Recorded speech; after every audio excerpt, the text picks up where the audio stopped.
वहाँ से दिक्कत आए ना 3000 प्रणाम में आपकी वंदना 3000 दीदी के 1000 बार हो गया। हेलो सविता ऊपर हो गया है। सविता बस खाली हमारा यार निकाल ले 1000 चालू रखो। 2000 तू करा एक घंटे का दिन बस मैं पैसा ही दिए रहा अब कहा था प्लीज सपोर्ट करिएगा अपना ढेर सारा बतला दे एकदम से प्लीज सपोर्ट करिएगा अपना ढेर सारा प्यार आशीर्वाद दीजिएगा। और बहुत दूर से दीदी आई हैं आप लोग। प्रयागराज से हम लोग आए हैं, प्रयागराज से संगम प्रयागराज इलाहाबाद। तो हमारे चैनल का नाम है सविता ऋषियान है ना बोला वाला जी। माझे बोले चिरई सवेरे बोले मोरवा कोरवा छोड़ी दबाल माँ कोरवा छोड़ी दबाल माँ होइगा भोर भेनु सरवा कोरवा छोड़ी दबाल माँ होइगा भोर भेनु सरवा कोरवा छोड़ी दबाल माँ साझे बोल चिरई सवेरे बोले मोरवा कोरवा छोड़ी दबाल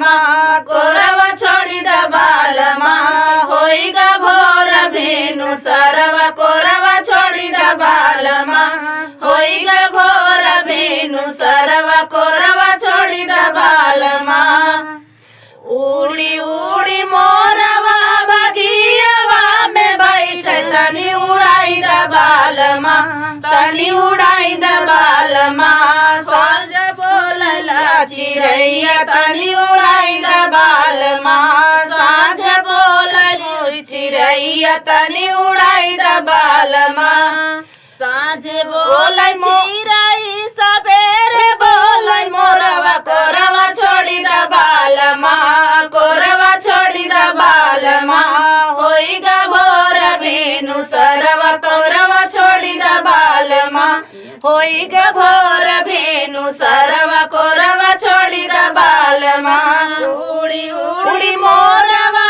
खिड़किया पे बैठे तनी उड़ाई दबाल माँ तनी उड़ाई दबाल माँ होइगा साँझवा सबेरवा तनी उड़ाई दबाल माँ होइगा साँझवा सबेरवा तनी उड़ाई दबाल माँ होइगा साँझवा सबेरवा तनी उड़ाई दबाल माँ उड़ी उड़ी मोरवा जगतिया पे बैठे तनी उड़ाई दबाल माँ तनी उड़ाई दबाल माँ होइगा भोर भेनु सरवा तनी उड़ाई दबाल माँ होइगा भोर भेनु सरवा तनी उड़ाई दबाल माँ उड़ी उड़ी मोरवा से जियावा पे बैठे तनी उड़ाई दबाल माँ तनी उड़ाई दबाल माँ होइगा भोर भेनु सरवा तनी उड़ाई दबाल